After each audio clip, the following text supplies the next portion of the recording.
Hey everyone, this is Mike Andes, and you're listening to the Business Bootcamp podcast.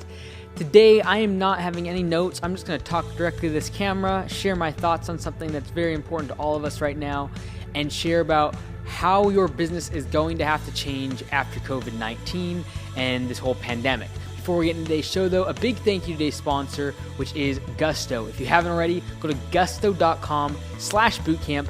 Get 90 days of testing out their software completely free. And I promise you, you will not go back. You won't go to another service. You will not go to your accountant again. It's all very, very easy to use software, and your employees will love the access they have to the graphs, the pictorial way of seeing their paycheck split up every single paycheck. Very, very useful for them and transparent for you. Check it out today. Go to Gusto, that's gusto.com/bootcamp. Now, today I'm just talking to you guys about what I'm going through, what you're going through as business owners, and what I think is going to be different about business after COVID-19. Now, just saying the word COVID-19 in the transcript of this video will probably get demonetized, so I'm just going to say what my thoughts are, and I'm not super political. I don't really care if you're left, right, center, wherever you're at. I don't really care, and I don't really, these comments are not based upon politics at all. They're based upon business. They're based upon what I am seeing in the marketplace, whether it be our franchisees at Augusta Lawn Care or whether it be a host of other industries that we're dealing with. As a result of COVID-19, our food company's been basically shut down and my gym has been shut down. And now we're going on 7 weeks of that happening, being the gym completely shut down. And we're in Washington State. We're not even close to being open, according to our governor. He wants it to be not a single case in the entire state, he says, before we open up again. I don't know the practicality of that, honestly. But anyways, that's what's happening. I guarantee you we're at least 4 to 6 weeks out from being able to open. But I'm trying to do everything I can to make sure that we are going in the right direction. I've applied to be on our local task force that will help create the legislation around going back to work, what those rules need to be. And really, again, I'm not pushing for one way or the other. I want people to be healthy, but on the other hand, I want clear guidelines. And that's something that I felt was lacking in the last, when they shut everyone down. It was like clear guidelines in terms of who does what the restrictions are, what the recommendations are, what are the restrictions / the repercussions if people don't do things. So it wasn't very clear. And so I'm really trying to help local business owners, even in my local area, that maybe I don't even know, because a lot of people have been affected by this. A lot of people will not go back into business because of this, especially in the food, gyms, retail. Like, it's just going to decimate people. So how is your business going to change after COVID-19? If you think that it's going to be business as usual after all of this, I'm sorry, but you are living in a fantasy. Your business is going to change. How you're going to interact with your customers must change. How you're going to market is going to change. How you're going to provide services and products to your customers is going to change. I'm going to talk a little bit about what we're doing to change at Anytime Fitness, the gym that has been closed for 7 weeks, and now we are hopefully going to open in like a month or two. Who knows? Anyways, few things. Number one, one of the things that we're doing is obviously cleanliness. Now, this is the thing when it comes to opening up your business. Regardless of whether or not it's legal in your state and you're allowed to open up, you might literally have repercussions socially and have social pressure and social stigma attached to you opening if there's not clear guidelines. And this is something that I'm really pushing for locally with this task force, is that, like, look, if we do not give clear guidelines to business owners whether they can or cannot open, and there's gray areas, the ones that open are going to get wiped out because of the social stigma, people posting stuff on social media, people trying to tear them apart, saying that they're trying to kill others, that they're greedy, all the rest of it. And so there's got to be clear guidelines. If we don't want people to open up, if it's not safe, then we should make that clear. We should not just be saying, this is kind of what we recommend. You can or cannot open. It's really up to your judgment. Like, that's not going to work. And I get why they, from a legal standpoint, they're not doing that because of lawsuits and all the rest of it. I get it. But if we're going to do this in a safe manner and we actually care about people not congregating together and we care about the longevity of these local businesses that are afraid to open even though they might be allowed to legally by their governor, there's just massive ramifications for small businesses, for employees, and for the local communities that are going to be impacted by these small business closures down the road.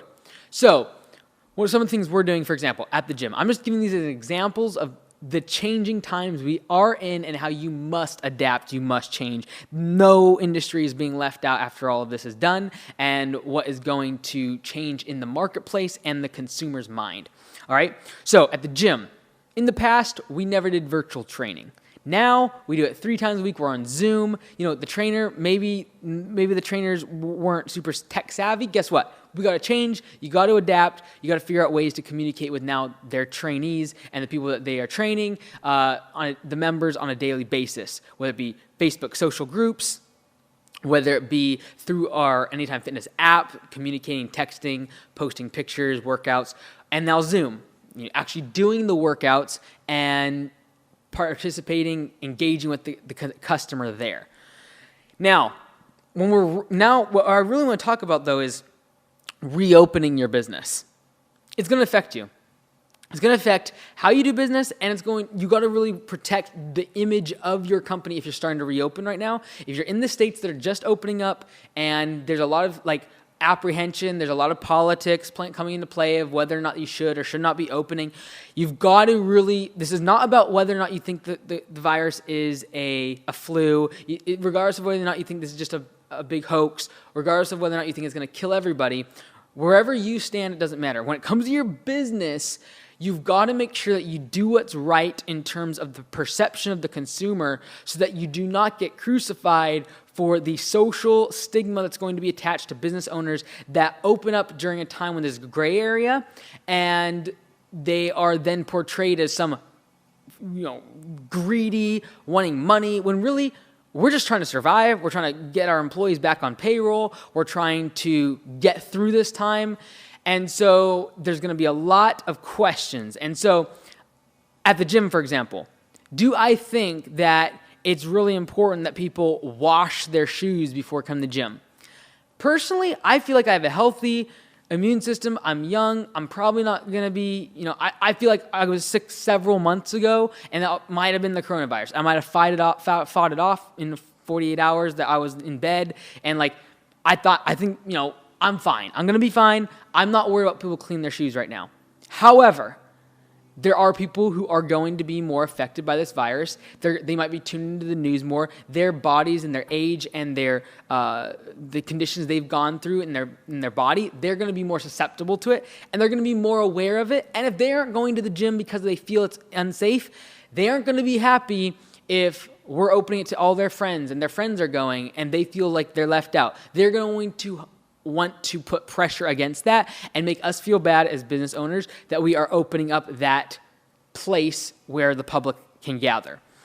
And so we are doing things, number one, because we do care. We do want to stop the spread. We don't want people to get sick. Absolutely not.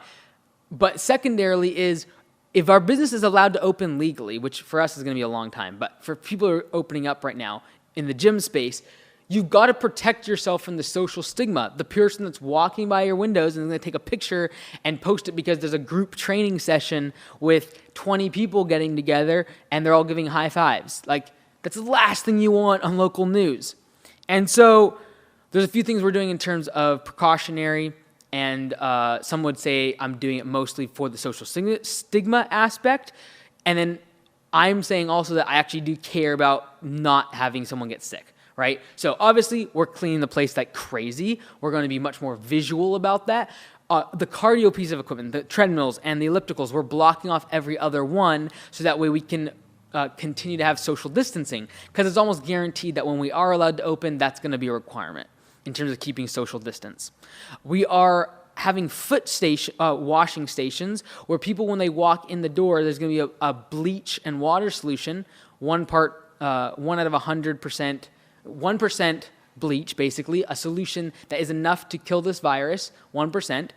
and they are going to wipe down the soles of their shoes. The reason for that is because when you're in a gym, you do push-ups on the floor. You touch equipment where your people's feet have been.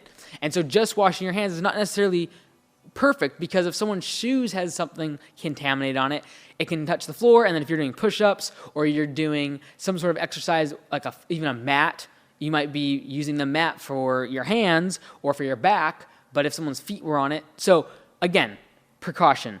We also are getting a whole bunch of foot booties. For people who might even think that's not even enough, I'm going to have booties where they can slip on booties if they want to walk around the gym with booties on. We're going to recommend that when people come to the gym, that they wear their gym-only shoes, that they don't go out from working out in the field and in their boots, their work boots, coming into the gym. We're going to require that they keep those shoes outside the gym, and if they don't have any gym-only shoes, indoor shoes only, that they're going to have to work out in socks, and they'll remember next time. So that's another thing we're doing. We got gloves. Now, personally, I'm never going to wear gloves when I work out. Like the slipperiness, I would almost be afraid to do chin-ups and pull-ups with gloves on, latex gloves. But, again, we're going to have them there. We're going to have a hand sanitizer as soon as you walk in the door. There's going to be, like, literally blocking your path is a dispenser with hand sanitizer. We're going to be taking masking tape and literally putting a grid of 6 feet across the entire gym. I ordered 360 yards of masking tape, 2 inches thick, and we're going to put 6 feet across the entire gym, a grid. So that way we tell people, look, you need to stay away 1 square away from everyone in this gym. Whether you're in the weight room, whether you're in the cardio, whether you're in the functional fitness, regardless of where you're at, you've got to stay outside of someone else's box for social distancing. We're going to have masks available. We're going to have cloth masks, and we're going to have regular paper disposable masks. The cloth ones are going to be Anytime Fitness branded, and the other ones are going to be regular medical grade masks that they can wear and just wear one time. Again, the reason I'm doing that is because if someone needs to work out for their social, for their mental, or for their physical well-being, I do not want them to not come to the gym simply due to the fact that they're afraid they're going to spread or catch a virus. And so what can I do to make sure that I create a safe place for them to come work out and maintain a healthy lifestyle, / I don't want to have new people come to the gym that want to sign up for membership, and they're looking around like, oh, there's this virus that went around, and here's these people, like, no one's caring, no one's washing, no one's there's no cleanliness. But when they walk in and I'm like, shoes washed, gloves on, mask on, now I'll take you for a tour. Now they start to see that people actually care, and there is no chance of someone trying to condemn us of just being ignorant and allowing people to gather and get sick together. That's not what we're trying to do. As a gym and a health professional, I know that for a lot of people, the gym is a place for them to let off stress. It's a place for them to gain the immunity that they need by having a healthy metabolism and a healthy immunity system by working out, stressing their body by physical exercise, sweating. It's incredible what it can do for your body, and one of the greatest things you can do against this virus is to have a strong immune system. Having a weakened, damaged immune system, being obese, having heart disease, having diabetes, these are the things that actually are the biggest leading factors of the death part, the fatalities, is when you have that precondition, whatever it's called. Anyways, and so that's what we're trying to combat at the gym. That's what we're trying to go against, is people being obese, people not being healthy, people having hypertension, people having disorders in their body that can really lead to fatality because of this virus. And so back to business, and that is, we're doing all of these things, gloves and masks. So like I said, we have the cloth masks that are branded Anytime Fitness. Then we got the disposable ones. So we're doing all sorts of things. And then now, literally today, in the middle of this, when we're closed down, I am on the phone for 3 hours trying to get help and consultation on actually launching a virtual training platform, like launching a virtual training.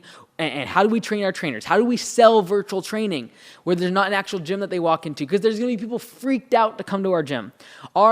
our gym is primarily made up of older individuals. The average training client is over 50 years old. That's the person who's going to be most apprehensive to come back into a public place, especially if there's not a vaccine or a drug available when this is all wrapping up in the next few weeks. And so, how do we evolve? How do we change as business owners because of all that's going on? People are going to shop online more. All right, the grandma and grandpa that 3 months ago was saying, oh no, I can't shop on Amazon. I just got to go to the store. Guess what? They can't. They had to figure it out. They had to get their grandson, their granddaughter to come over, figure out how to use their phone, how to use social media, how to buy things on Amazon and get them ordered. And like, oh wow, that wasn't so hard. Like, oh, I kind of like the fact that I didn't have to leave the house. Guess what? Their behaviors, their buying behaviors are changing for good. They will be using Amazon. They will be learning how to use social media. They will be learning how to use their devices. And that's going to be the trend. This is only going to dig a deeper grave and a deeper hole for the retail industry to try to dig out of.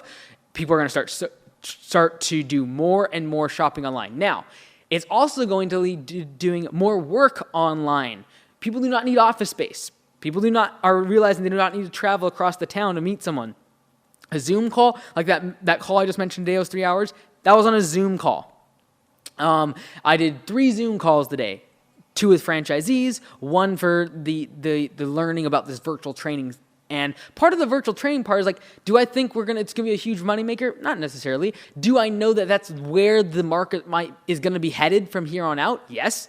I need to be educated. I'm not going to be caught with my pants down. And that's what's happening to a ton of people right now. Retailers, people that were like, we're just going to keep focusing on our stores. We're going to keep focusing on in-person events. Well, guess what? Now it's online. Now it's digital. Now it's virtual. Can you pivot?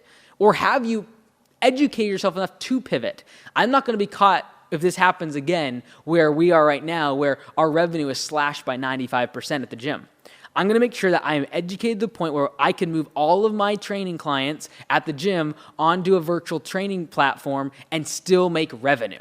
That is how you make your business anti-fragile. And this is what is the best thing about this whole virus, is it's teaching business owners like myself that have had really like 10 plus years of really good economic times. It's teaching us that this doesn't stay like this forever. And you've got to be prepared for the worst. You've got to be prepared for things that you never saw coming, the unexpected, and for viruses, and for economic downturns, and political events, and things that are going to try to crush your business that you never saw coming.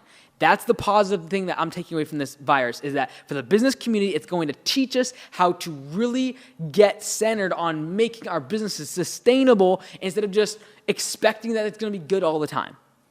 And so the thing is now, as you go back to business, how are you going to change? So for Augusta Lawn Care, I have never seen print marketing do so poorly as I have in the past 2 months in terms of customer acquisition cost, just even picking up the phone and calling, like no interest whatsoever. Like the ratios are slaughtered. Now, are we in the middle of a pandemic? Do I think that's going to last indefinitely? Probably not. There's going to always be a ROI. I think, though, that's diminishing in compared to digital, because guess what? Even that older clientele that we're targeting is becoming more and more familiar with their social media. They're becoming more and more familiar with their devices. All of this is pushing them onto their phones, onto their devices. They're at home. They're communicating. They're figuring out Portal on Facebook. They're figuring out how to use Nextdoor. They're figuring out how to use Facebook groups. They're figuring out how to use shopping online. They're learning how to fill out their information for an estimate request form on a website instead of having to phone call everybody. They're getting used of videos and text messages and voice notes instead of face-to-face communication. How are we going to pivot? How are we going to make sure we are ready for this? This is the thing that's so important. And so for the Augusta Lawn Care, we're pretty ready already for this, because we drive-by estimates, we do a lot of video, we do a lot of voice notes to our customers. So it's been a huge boom during this time for us. We will probably have our best April ever at Augusta Lawn Care locally. That shop, it'll be our best April ever, hands down. I already know that for a fact. And it's because we weren't ready. No one was planning for this, my goodness. But we were already thinking ahead of the curve in terms of, we don't do long emails. We do voice notes. We do drive-by estimates, and the client gets it within 5 minutes. There's just videos. Like, we do not need the project manager or the estimator to come to the project and show the crew what to do.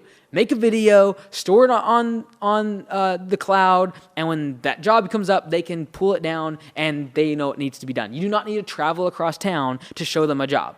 These are all things that we got to be thinking about as we go through this pandemic. Like, do not waste a crisis. Do not waste this. And no, is this easy? No. Is it a good thing? Absolutely not. But we've got to take away the positives from this. And that is, we've got to be prepared for anything in our businesses. We've got to be prepared for the worst. Like the gym.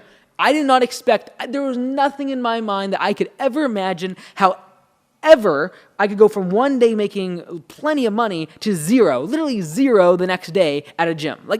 I couldn't have thought of anything besides like a nuclear event. Well, guess what? It happened. Something that I couldn't think of, something that was unexpected. There was no slow decline. There was nothing I did a mistake to make that drop in revenue. I couldn't control it. It was unforeseen. It was unexpected. And that's what it's training business owners to do is like, you got to be really trained for those moments when there is absolutely no warning. There is absolutely nothing you can do to control this. And so how do we come back? What do we learn from this? How do we come back and make our businesses to where there isn't that social stigma and people who are looking for fault aren't going to fault you? I would go high in terms of what is the perception of your customer. If you're doing any sort of communication with customers, wear a mask, wear booties, refrain from handshaking, keep your social distance, acknowledge it, laugh about it, even if they're casual, but stay away from them. Make sure you have standards in place. Like at Augusta Lawn Care, like we haven't had team meetings for a couple months. That's horrible. I don't like that. It's annoying, but we use video. We've had to sanitize the trucks every single morning. We're changing all sorts of things to try to adapt to it. And going forward, now, it's like, what do we do now that is going to change because of all of this? Are we going to do more digital media? Are we going to focus on videos? Are we going to actually post more on Facebook? Because now our clientele, that older individuals, actually on that platform and actually consuming that content instead of just like not knowing what the news feed is. So these are things we're thinking about. These are things we got to be thinking about as business owners. How do we open up to reduce the stigma and allow our business to get back in business and get back to work, get your employees back on staff? You've got to change. You've got to adapt. And some of it you might not believe in. You might not think this is any problem. You might have 0 cases in your county, but the social stigma and the perception of the customer has to be validated here by your actions.